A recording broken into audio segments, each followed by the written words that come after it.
جئنا إلى الدنيا كي ندعو إلى الله، لننشر الخير في الكون الذي حارى، ونرسل العطر من روض الهدى الزاهي، ويشرق السلم أنوارا وأنوارا. جئنا إلى الدنيا كي ندعو إلى الله، لننشر الخير في الكون الذي حارى، ونرسل العطر من روض الهدى الزاهي، ويشرق السلم أنوارا وأنوارا. الله الله الله أكبر، الله الله الله أكبر، لا إله إلا الله، لا إله إلا الله، لا إله إلا الله، لا إله إلا الله. Good evening.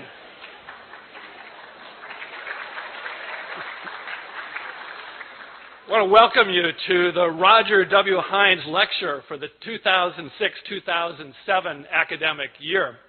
My name is Scotty McLennan, and I'm the Dean for Religious Life here at Stanford.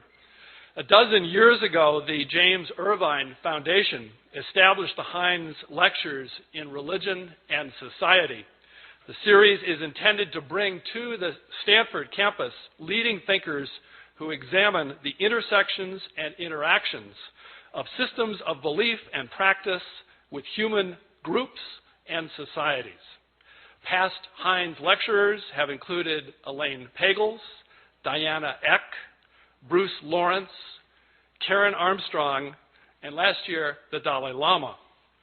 There's much to honor in Roger Hines and his legacy. A professor of psychology, then dean, then vice president at the University of Michigan, he came to the University of California at Berkeley, where he served as chancellor from 1965 to 1971. Hines led the American Council on Education and then the Hewlett Foundation until his retirement in 1992. For many years, he lent his wisdom and energy to Stanford, having become a regular participant at its Memorial Church and a consultant to university leaders. We're delighted to honor him again this year with tonight's lecture.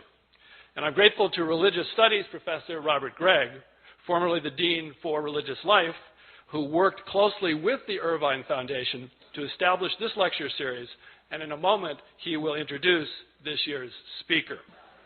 And with that, I would like to introduce Professor Robert Gregg. Thanks, guys. Thanks to a splendid set of newspaper advertisements created by Debbie McDevitt of the Office of the Deans for Religious Life, you who have come here tonight already know a great deal about Professor Ehrman's celebrated and broadly read books. Perhaps some of you also know of his recorded lectures on early Christianity. I know from my days in North Carolina of the James Gray Distinguished Professorship, which he holds at UNC Chapel Hill.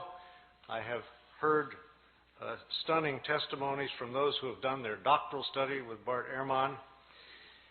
While producing the kinds of close and technical stories that we in the Scholars Guild ponder and admire, Ehrman has also taken with complete seriousness his vocation as a teacher of undergraduate students and in recent years of the wider public. He makes fascinating texts and traditions in early Christianity accessible through his characteristic clarity of explanation and argument. Alterations in the earliest manuscripts of New Testament writings and the special field of text criticism have occupied Ehrman since his own graduate student days, and we are very fortunate to have him here as our Hines lecturer to give us his latest take on some of these issues. His lecture title, as you know, Misquoting Jesus, Scribes Who Altered the Scripture and Readers Who May Never Know. That's not you. Please welcome Bart Ehrman.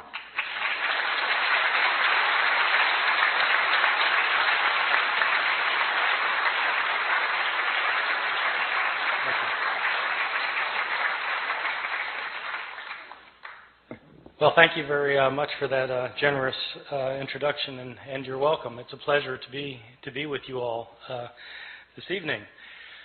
So, as Bob was pointing out, I teach at the University of North Carolina at Chapel Hill, which, as you all know, is in it's the buckle of the Bible Belt, which creates certain interesting moments in teaching historical approaches toward early Christianity and the New Testament.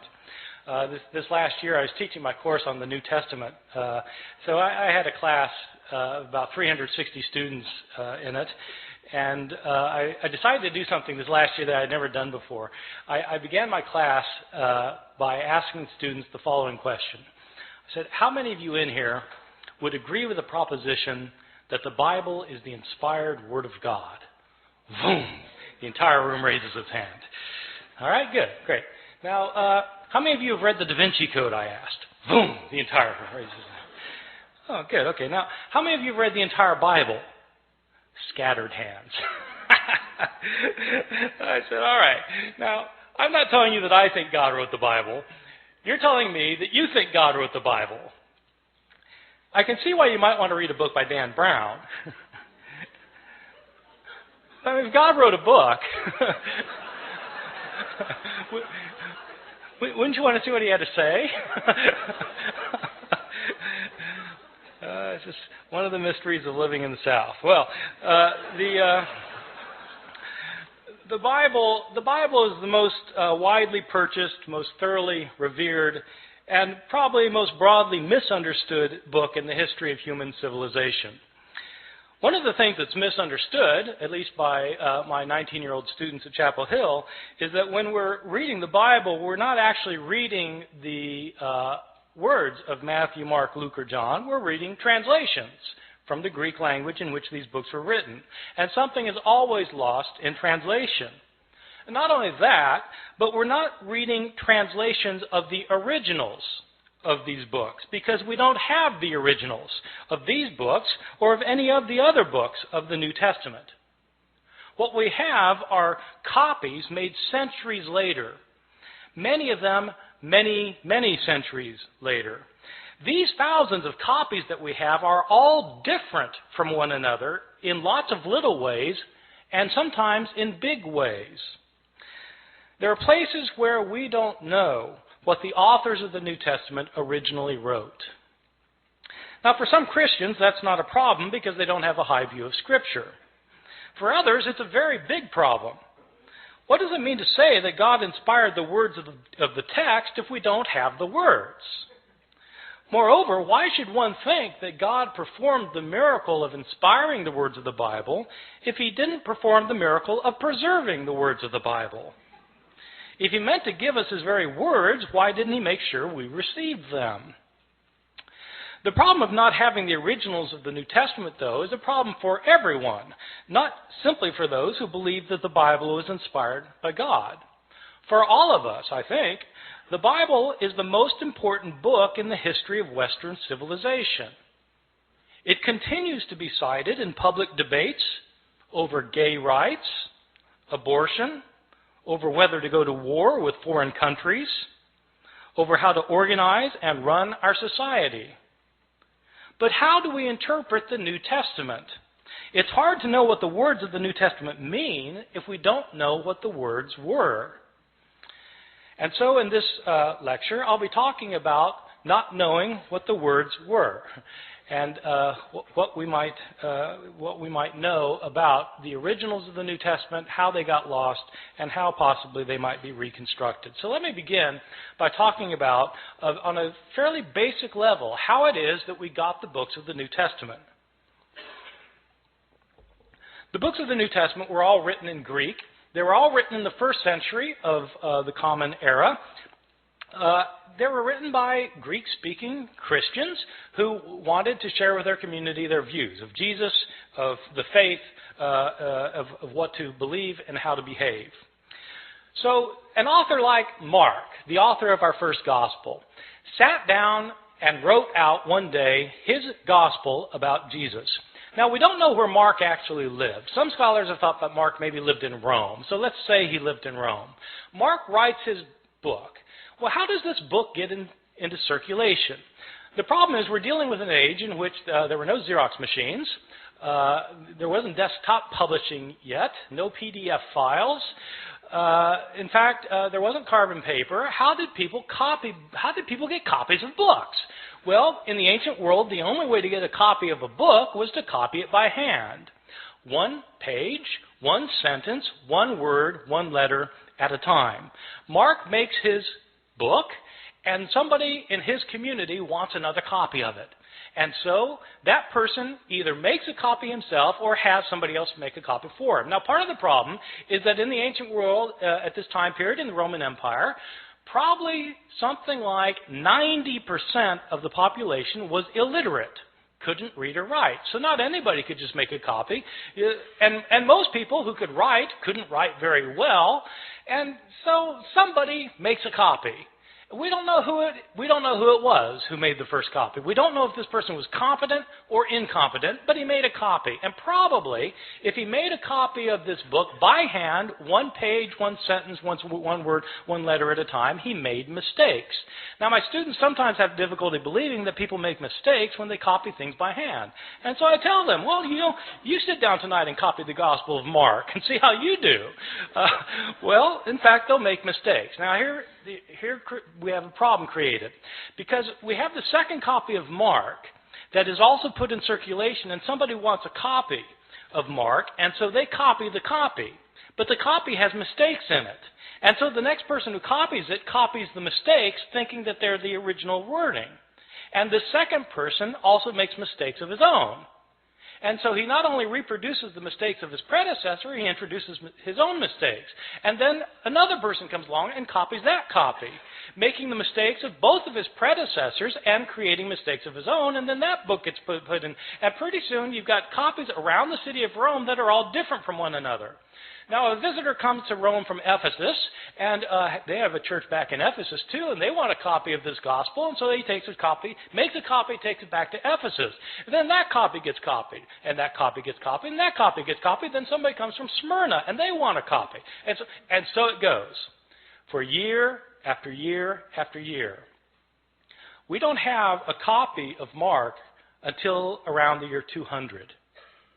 About 150 years after Mark was originally written.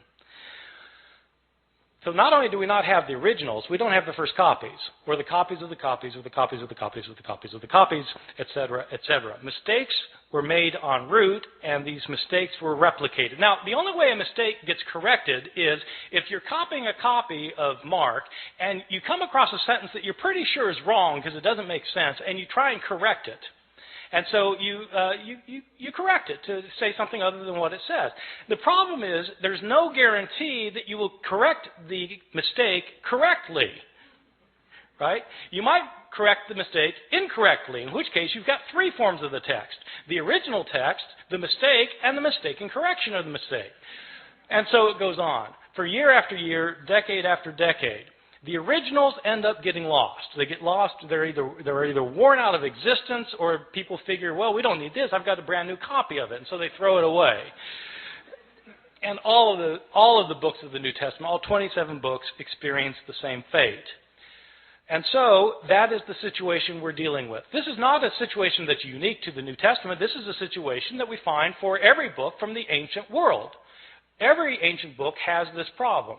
The problem is exacerbated with the New Testament simply because the New Testament has come to be revered as Scripture, and also because, as it turns out, we have more copies of the New Testament than of any other book from the ancient world.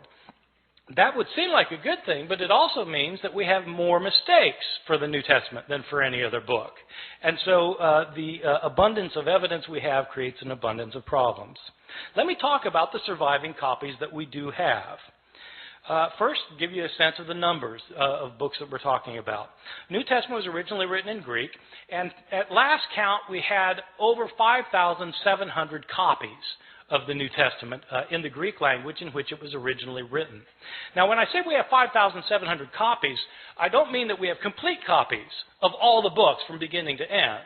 What I mean is we have either complete copies or fragmentary copies. Some of these fragmentary copies are very small little fragments found in trash heaps in Egypt where the rest of the book was destroyed, and we just have a little scrap. So we have from little scraps to enormous tomes that are in medieval libraries. We have 5,700 copies in Greek, and we have copies in other languages because as Christianity spread throughout the Roman Empire, people translated the New Testament into other languages, such as Latin.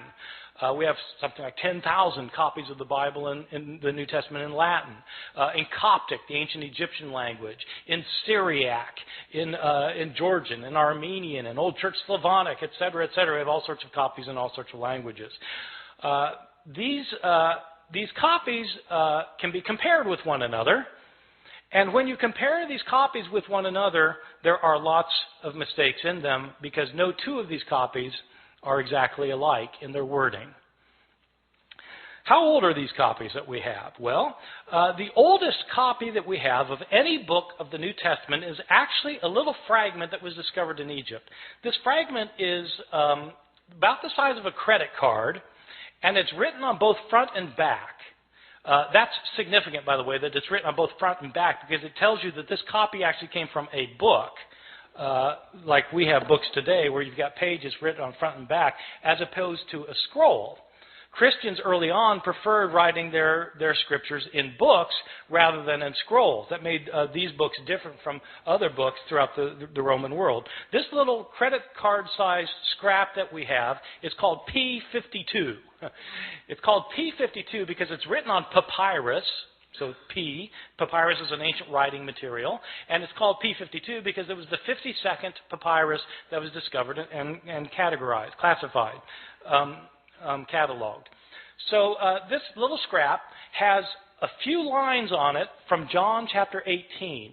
It's the passage where Jesus is talking to Pontius Pilate in his trial before Pilate, where Pilate says, "What is truth? What is truth?" That line.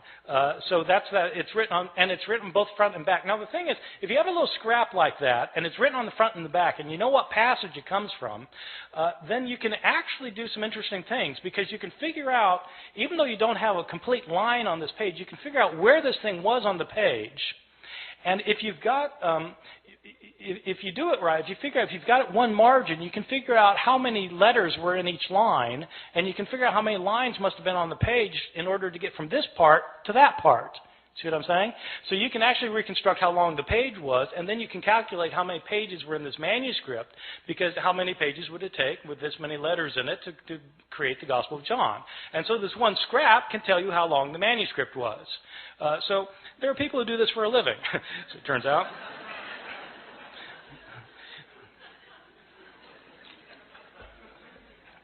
So this is the oldest scrap. How old is it? This scrap, P52, is usually dated to the first half of the 2nd century. The way they date ancient manuscripts is actually on the basis of a handwriting analysis. The science of this is called paleography. Paleo meaning ancient, graphy meaning writing, ancient writing. So the study of ancient writing is called paleography, and there are scholars who are paleographers who can date manuscripts within about 50 years of their production. The way the science works is that handwriting in the ancient world before there was the invention of printing changed slowly over time. So people made letters in certain distinctive ways depending on when they lived.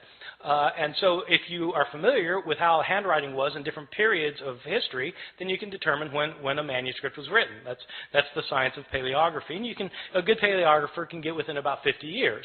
So this thing, and you need a 50-year gap because some scribe who's copying a manuscript when he's 70, probably writing the same way he did when he learned how to write when he was 20. And so you need a 50-year gap. So this thing is dated to around 125 plus or minus 25 years. Well, that's pretty early. This is from the Gospel of John. This little piece was probably written about 30 or 40 years after John itself had been produced. So that's pretty good. We don't get a complete copy of the Gospel of John until, again, around the year 200. But we do have this little scrap. Most of the manuscripts we have are not anywhere near this early, though. We start getting full manuscripts at the beginning of the 3rd century, around the year 200, 150, 170 years after Jesus' death. These are about 120 years after most of these books had been written. And we don't start getting numerous manuscripts until the 7th, 8th, or 9th centuries. And then we start getting lots of them, because then you've got monasteries where monks are spending their days copying manuscripts, and we have a lot of their manuscripts. And so 5,700 manuscripts, some of them going back into the 2nd century, none of them being the originals or within even within a few years of the originals.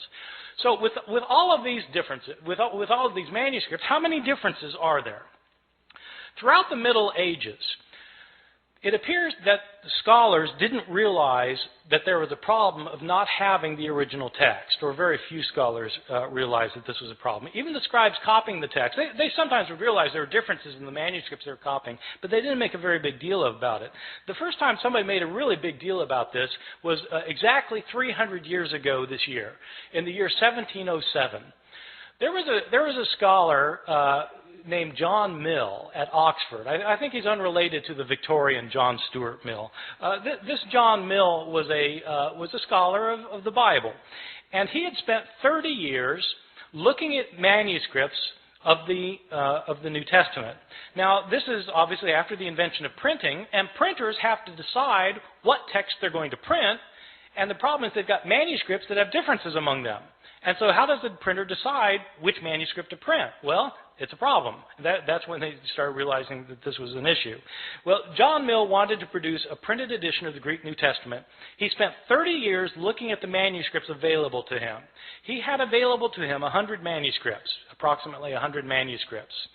And he printed up his edition of the Greek New Testament, in which he'd give a verse, and then at the bottom of the page he would indicate the places where the manuscripts differed from one another for that verse. To the shock and dismay of many of his readers, when John Mill produced his edition of the Greek New Testament, it included an apparatus at the bottom of the page that cited 30,000 places where the manuscripts differed from one another. 30,000 places where there were manuscript variations among the manuscripts that he had discovered. And the striking thing is, John Mill didn't give all of the differences he found. He only cited the differences that he thought were significant. Some of his detractors claimed that John Mill was working to render the text of Scripture uncertain. His supporters pointed out that he didn't create these differences. He simply noticed that they exist. So what do we know today about the numbers of mistakes in our manuscripts? Well, Mill looked at 100 manuscripts, and now we have 5,700 manuscripts. Nobody knows how many differences there are among the manuscripts that we now have, because nobody yet, even with the development of computer technologies, nobody has been able to add up all of the differences. Sometimes scholars guess that there may be a couple 100,000 differences. Some people say 300,000, some say 400,000. There are different guesses. The way I usually put it to my students is in comparative terms. There are more differences in our manuscripts than there are words in the New Testament.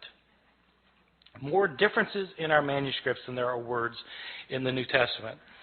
Well, this obviously creates a problem. If you want to know what Mark actually said, and all you've got are copies of Mark that are hundreds of years later that have so many differences in them, how can you possibly reconstruct it? Well, that is a problem. Now, having said that we have these hundreds of thousands of differences, I want to emphasize a particular point, which is most of these differences that we have in our manuscripts are completely insignificant, unimportant, and don't matter for a thing. Many of these differences in the manuscripts are so unimportant that you can't replicate them in translation. Okay? In other words, like they changed the word order in Greek, where you would have to translate it the same way no matter what the Greek word order is. So, I mean, it doesn't really matter very much. By far, the vast majority of these hundreds of thousands of differences are significant for nothing more than showing that scribes in antiquity could spell no better than my students can today. And scribes, of course, didn't have spell check. Scribes, in fact, didn't even have dictionaries. And many scribes didn't care how they spelled anything. Sometimes you'll be reading a manuscript and there'll be the same word that occurs, say, 3 times within a couple of lines, and the scribe will spell the same word 3 different ways. He just doesn't care how the word is spelled. Well, so, you've got lots and lots of those kinds of changes, and what do they matter for? They don't matter at all. So, having said there are all these hundreds of thousands of differences, I want to stress that most of them don't matter for very much. Some of these changes, the ones that don't matter, basically are accidental mistakes. Scribes were sometimes tired or sleepy, sometimes they were distracted, sometimes they were inept or unqualified, and they made mistakes. They would leave out a word, they'd leave out a verse, sometimes they'd leave out a page. They just made mistakes sometimes. One of the common mistakes of scribes is actually kind of interesting. Sometimes, in the New Testament, you'll have a saying where you'll have 2 lines that end with the same words. Like Jesus in Luke chapter 12 says that whoever confesses me before people will be confessed before the angels of heaven, and whoever denies me before people will be denied before the angels of heaven.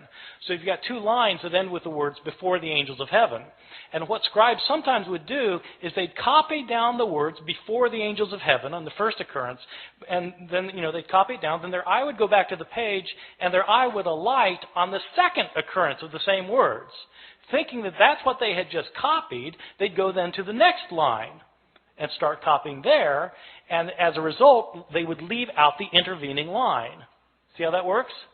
That kind of phenomenon is where your eye skips from one line to another. It's called parablepsis. Parablepsis. And when you have words that end a line the same way, that's known as homoteleuton. So this kind of mistake is called parablepsis occasioned by homoteleuton. It's on my final exam at Chapel Hill. Probably the most egregious mistake in any manuscript of the New Testament, one of my favorites, is in a manuscript that's manuscript 109. It's 109 because it's written on parchment and animal skin instead of papyrus, and it's the 109th manuscript that was cataloged. This is a 10th century manuscript that was written by a scribe who wasn't paying attention, and this scribe was copying the Gospel of Luke. Now, the Gospel of Luke is one of the 2 Gospels in the New Testament that has a genealogy of Jesus. Genealogies usually aren't the favorite reading of my students at Chapel Hill, and I think probably it wasn't the favorite reading of this guy because he wasn't really paying attention to what he was doing. But, in Luke's genealogy is actually fairly interesting because in Matthew's the other gospel that gives a genealogy of Jesus, and it traces Jesus' line all the way back to Abraham, the father of the Jews, in Matthew. Luke doesn't stop there. Luke keeps going. Luke traces Jesus' genealogy all the way back to Adam, as in Adam and Eve. This is a fantastic genealogy. I've got an aunt who's a genealogist who's traced my family, back to the Mayflower. The Mayflower, Adam and Eve. so it's, Jesus is supposedly the son of Joseph, who's the son of so-and-so, the son of so-and-so, the son of so-and-so, who's the son of David, son of Jesse, son of so-and-so. It goes all the way back. Isaac, son of Abraham, so back to, Seth, son of Adam, who's the son of God. Okay, this genealogy. It goes all the way back. So the scribe of manuscript 109 is copying a manuscript that evidently gave the genealogy in 2 columns. 2 columns. But the second column didn't go to the bottom of the page. It only went partway down, the second column. So the first column, second column, partway down. And the scribe apparently didn't realize that this genealogy was in 2 columns. And so he copied across the columns instead of copying one column then the other column, leading to some very interesting results. As it turns out, Adam isn't the first human being. There was a man named Phares, who's the father of the human race, and as it turns out, God is the son of Aram. So it happens. These kinds of mistakes are just pure accidental mistakes that scribes mess up in places.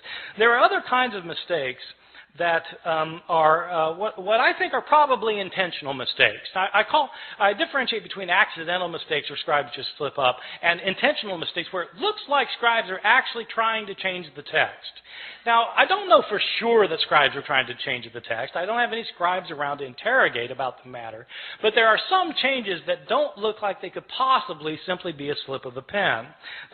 And there are others that are debatable, whether they were a slip of the pen or not. But let me give you a couple of examples, and you'll see that some of these look like scribes maybe wanted to change the text. I'll give you a couple for instances. In Mark chapter 1, the Gospel of Mark, we read at the very beginning that we read, as was written in Isaiah the prophet, behold, I send my messenger before your face to prepare your way for you. Okay, this is in Isaiah the prophet, behold, I send my messenger before you. This is a very interesting passage because the passage that's quoted is not Isaiah. When it says in Isaiah the prophet and then gives the quotation, the passage quoted is actually Exodus. So it's interesting that in the later manuscripts of Mark's Gospel, the text is changed. So that it no longer says in Isaiah, as is written in Isaiah the prophet.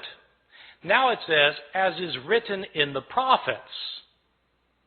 You see, getting rid of the problem that in fact this isn't a quotation from Isaiah. Right? See, so maybe that's a slip of the pen, but it looks to me like somebody saw that this could be taken as a mistake, and they changed it as a result. Or give you a second example. In Luke's Gospel, chapter 2, we have the only story of Jesus as a boy in the New Testament. Jesus is a 12-year-old, and we're told that he and his family have taken a trip to Jerusalem to celebrate a festival, probably the Passover festival. It is a peculiar story because they celebrate this festival, and then the family goes back in the caravan back home, and 3 days later they realize Jesus isn't with them. I mean, you might think they would have checked ahead of time, but he's not there, and so they go back to Jerusalem to try and find him, and on the third day his mother finds him in the temple. And this isn't an accident, by the way, that it's on the third day, right? This is a foreshadowing for Luke of what's going to happen at the resurrection narrative, where on the third day Jesus will rise from the dead. Well, so on the third day, his mother finds him in the temple, and there's 12-year-old Jesus talking to the leaders of the Jews and discussing with them matters of the law. And Mary is not pleased, and she sees Jesus finally after tracking him down for 3 days, and she says, "Son, why have you done this? Your father and I have been looking all over for you." Now, when scribes copied this, they were taken aback. Your father and I? But Joseph wasn't his father, right? Jesus was born of a virgin. So it doesn't make sense for Mary to say, your father and I have been looking all over for you. And so there are changes in the manuscripts. Some manuscripts simply say, Joseph and I have been looking all over for you. Some manuscripts say, we have been looking all over for you. But somebody's changing the text because it could be read as a problem. And so they got rid of the problem. I'll give you a third example. This example is in one of Jesus' discourses in the New Testament, in Matthew chapter 24, in which Jesus is talking about what's going to happen at the end of time. This passage actually was very important. I feel a tangent coming on here, by the way. This passage was very important when I moved to Chapel Hill in 1988. Bob, you had been gone for a year at this time. In 1988, there was a big furor in North Carolina. There were Christian groups who thought that the end of the world was going to happen in 1988. That Jesus was going to come back and take everybody out of the world who were his followers. That's the rapture, right? When the rapture and Jesus comes back, takes people out of the world, and then all hell breaks out on earth for 7 years, and then the end comes, right? So there was a guy who had written a book based on this passage I'm going to talk about in a second. A guy had written this book that was called 88 Reasons Why the Rapture Will Occur in 1988. This book was in 2 million copies. I had students whose parents believed it and literally sold the farm. They thought that Jesus was going to come back in 1988. And so I just showed up in North Carolina kind of blissfully ignorant of these things. And I moved from New Jersey. such things we're not worried about. And but this guy named Edgar Whisenant, he was a NASA engineer who had studied the Bible and come up with 88 reasons why the rapture is going to occur in 1988. And one of the reasons involves this passage I'm going to talk about. Jesus tells this the disciples want to know, when's the end going to come? And Jesus tells them, learn the parable of the fig tree. When the fig tree puts forth its leaves, you know that summer is near. So too, when these things take place, you know that the end is near. Truly I tell you, this generation will not pass away before all these things take place. So Edgar Whisenant, this is one of Edgar Whisenant's 88 reasons. So the way it works is this. What is Israel in the Bible? Israel is sometimes represented as a fig tree. Well, when the fig tree puts forth its leaves, you know that the end is near. Well, okay, so if the fig tree is Israel, when does the fig tree put forth its leaves? Well, the fig tree lies dormant over the winter, and then when springtime comes, it comes back to life. When does Israel come back to life? 1948. That's when Israel comes back to life, becomes a nation again. Truly I tell you, this generation will not pass away before all these things take place. How long is a generation in the Bible? 40 years. 1948 plus 40, bingo, 1988. This was one of the 88 reasons. Now, somebody pointed out to Edgar Whisenant that Jesus in the same passage points out that no one knows the day or the hour when the end will come. When Whisenant had said that it was going to come during the week of Rosh Hashanah in September. And so they said, but Jesus says no one knows the day or the hour. And Whisenant was completely unfazed. He said, I don't know the day or the hour. I just know the week.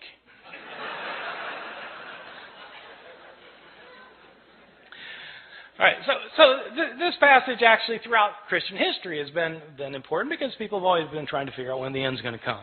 So in this passage, Jesus says no one knows the day or the hour, not the angels of heaven, nor even the Son, but the Father alone.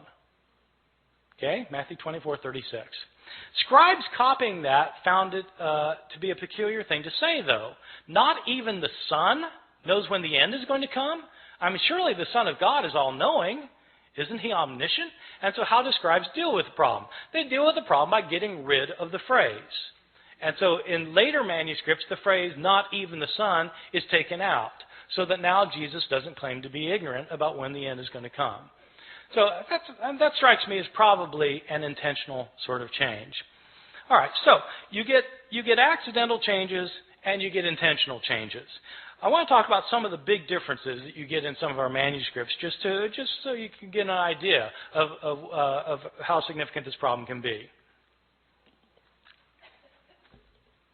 Probably the most familiar story in the New Testament Gospels is the story of Jesus and the woman taken in adultery. I'm pretty sure this is the best-known story of the Gospels because it's in all the Hollywood movies.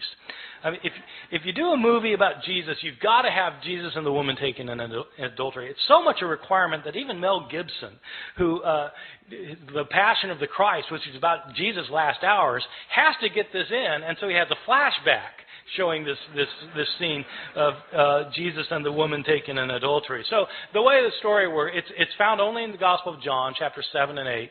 And Jesus is teaching the temple, and the Jewish leaders they drag this woman in front of him, and they say, she's been caught in the act of adultery.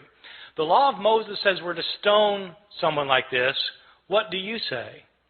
See, this is setting a trap for Jesus, because if Jesus says, well, yeah, stone her, then he's violating his teachings of love and mercy. But if he says, no, forgive her, then he's breaking the law of Moses. So what's it going to be? Well, Jesus has his way of kind of getting out of these traps, as you know, if you read the New Testament. So what he does in this case is he stoops down and he starts writing on the ground. And he looks up and he says, let the one without sin among you be the first to cast a stone at her. Stoops back down, starts writing again. And one by one, feeling guilt of their own sins, they begin to leave until Jesus looks up again and there's no one left. And he says to the woman, is there no one left to condemn you? And she says, no, Lord, no one. Jesus replies, neither do I condemn you. Go and sin no more. There is a textual variant in a now lost manuscript, which when Jesus about this line about when he says, "Let the one without sin among you be the first to cast a stone at her." In this one textual variant, it indicates that a stone comes flying out from the crowd, nails the woman in the head, and Jesus says, "Mom, sometimes you really tick me off."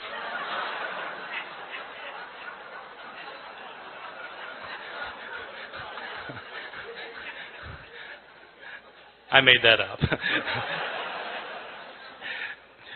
This story, this beautiful story, this powerful story, which has two terrific lines from Jesus in it, this story was not originally in the Gospel of John. This is a story that was added to the Gospel of John by later scribes. How do I know that?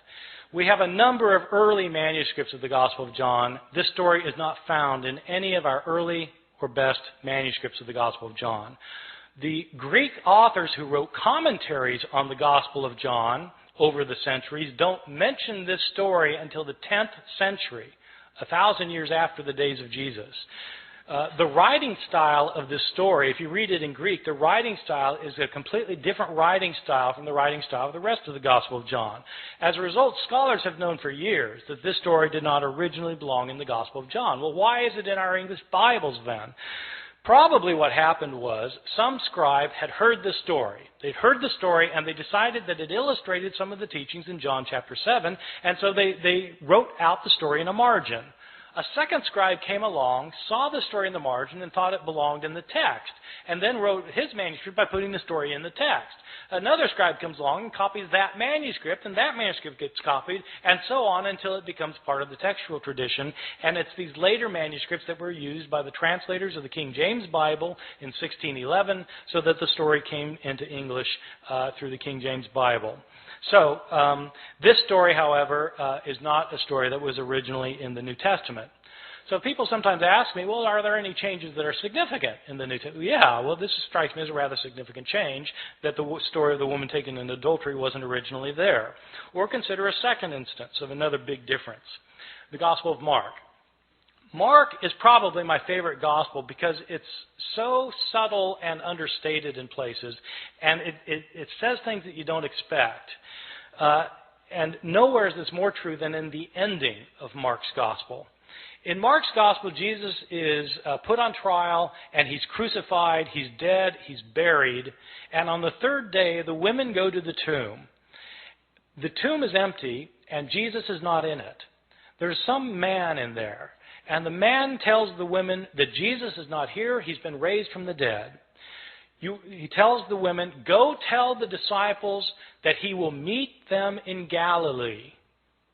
And then it says the women fled from the tomb, and they didn't say anything to anyone, for they were afraid. Period.